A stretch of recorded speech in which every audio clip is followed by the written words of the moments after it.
Então, quando a gente fala da Caatinga, é um bioma de clima semiárido, com pouca quantidade de chuva.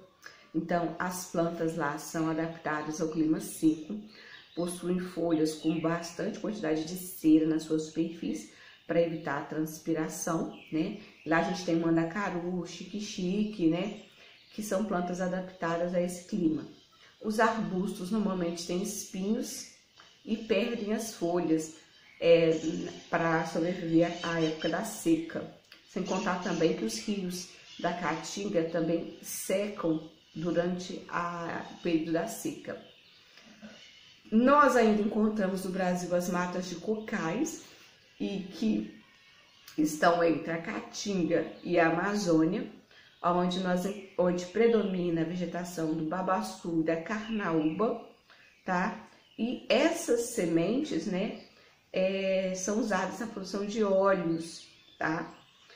A cobertura de algumas casas também, as folhas são usadas na cobertura de algumas casas da população que vive próxima à mata de cocais.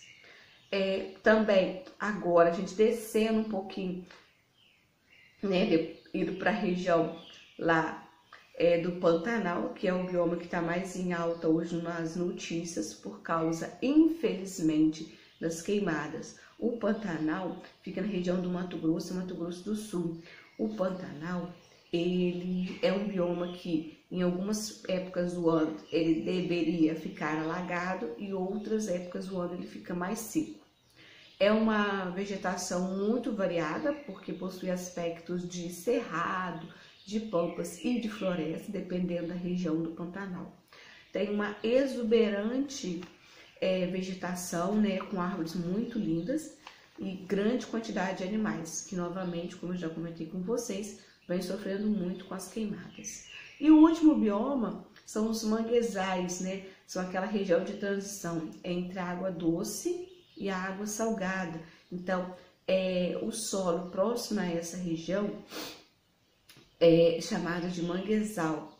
Então, nessa região onde os rios desembocam no mar, a terra ali próxima está em contato com uma água chamada água salobra, né? Que é aquela água que não é doce nem salgada.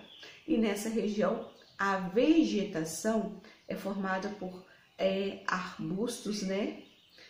Que são adaptados para viver nesse ambiente com alta salinidade por causa da água do mar. Mas os manguezais são muito importantes também porque os manguezais são berçários, né, de vários animais, peixes e crustáceos. Então nós temos também que conservar os nossos manguezais, porque eles são os berçários, né, de várias espécies de animais. Então nós ficaremos por aqui. Beijos e até a próxima. E aí, galerinha, hoje eu vim falar para vocês sobre os ecossistemas aquáticos. Muitas vezes nós esquecemos dos ecossistemas aquáticos, né? E é um erro isso, porque nós temos ainda os ecossistemas aquáticos ou os limnosciclos, né? E aí, quando a gente fala de ecossistemas aquáticos, nós temos as águas lênticas, que nas águas lênticas nós estamos falando de lagos e lagoas, né, que são águas paradas e que ficam dentro dos continentes, tá? Massas de água, né, paradas porque não tem grandes correntezas, né, como um mar e um rio.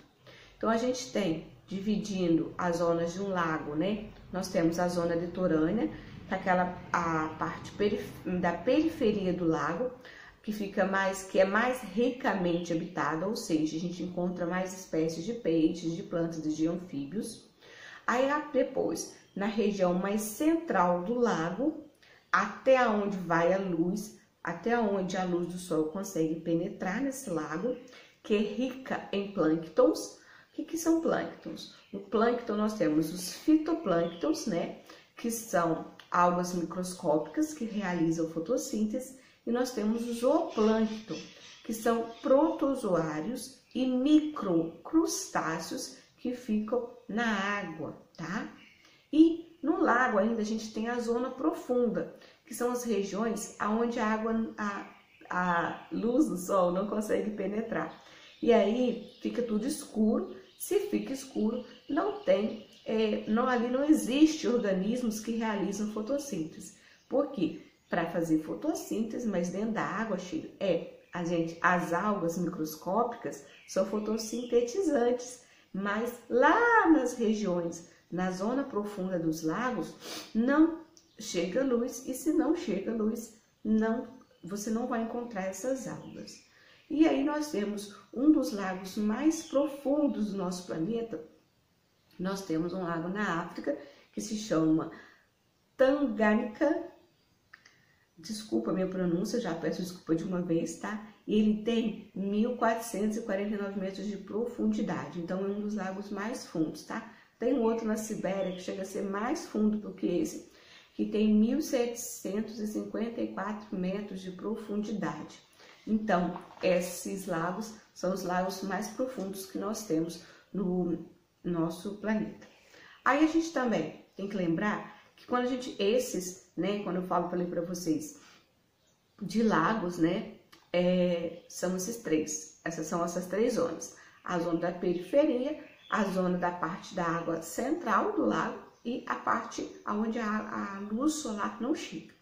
Agora, nós também temos o talassociclo, que quando nós vamos estudar o talassociclo ou biociclo marinho, tá? Que é o maior dos biociclos, a gente vai estudar as águas do mar, né? Ele possui uma continuidade, ou seja, ele não tem divisão, né? Não tem paredes que separam os oceanos, e ele possui uma grande estabilidade, ou seja, as águas dos oceanos não secam, né? Uma grande profundidade, e essas águas, né? A água dos nossos mares, oceanos, elas também podem ser divididas em duas zonas. A zona fótica, que é onde entra luminosidade, que vai até no máximo 200 metros de profundidade. Depois dali não entra mais, a luz não consegue penetrar, tá? Aí fica tudo escuro, né? Aí vem a zona afótica, que se não entra luz ali, a gente não encontra seres fotossintetizantes, né? Como no caso das algas. E mais ainda, lá embaixo na zona afótica não tem luz. Então, todos os seres vivos que ali vivem, nós temos ali alguns peixes que possuem adaptações para sobreviverem nessas regiões, possuem características no seu corpo que o ajudam a sobreviver nesses lugares. Então, a gente também tem a zona das marés, né, que fica próximo ao litoral, tá? A gente tem a zona nerítica, né, que são até 200 metros de profundidade, que é onde tem a maior quantidade de fitoplânctons e peixes. Então, tem uma zona de grande importância econômica para a pesca. Já vamos continuar na próxima aula, falando dos mares. Ainda nos ecossistemas aquáticos, estou falando dos mares, gente. A gente tem a zona oceânica, onde as águas são frias e pobres em animais. Então, já é uma zona que apresenta grande quantidade de seres vivos, né, principalmente de animais. E tem a zona abissal. Na zona abissal, como eu já comentei, somente sobrevivem ali peixes, né, e outros crustáceos que têm adaptações, como eles possuem o corpo achatado por causa da pressão da água, eles possuem a boca grande, né, e com dentes, e essa boca costuma ficar sempre aberta para facilitar a captura de alimentos. Alguns peixes produzem luz no chamado bioluminescência, que ajuda, é tipo uma lanterna, que eles têm um peixe que tem tipo uma lanterninha numa extensão do corpo, tipo um cabinho, porque ele vive nessa região chamada região abissal. Lá não tem luz, a luz solar não consegue penetrar. E na região adal, praticamente não tem vida. É a parte mais profunda dos oceanos, abaixo de 5.000 metros de água, praticamente não tem vida.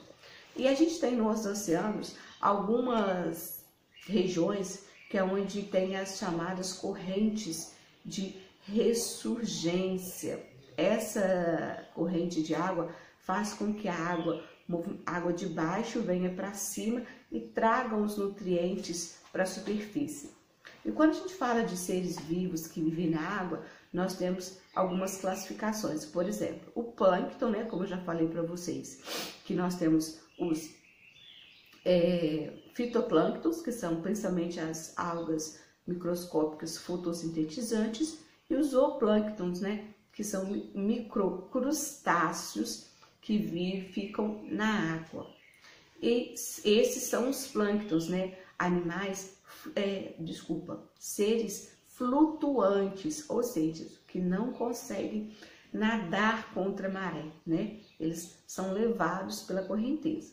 Os seres do nécton já são os seres vivos que vivem nas águas e que conseguem nadar contra a maré, ou seja, são animais, animais como tartarugas, peixes, né? Mamíferos como baleias e golfinhos, que são os néctons. E esses animais, esses seres vivos, conseguem nadar contra a correnteza. E o bênton, os bêntons são seres vivos que rastejam no fundo dos oceanos ou ficam presos entre as frestas das rochas que nós encontramos no fundo dos oceanos. Então, ficamos aqui falando dos biomas marinhos. Espero que eu tenha ajudado vocês. E até a próxima.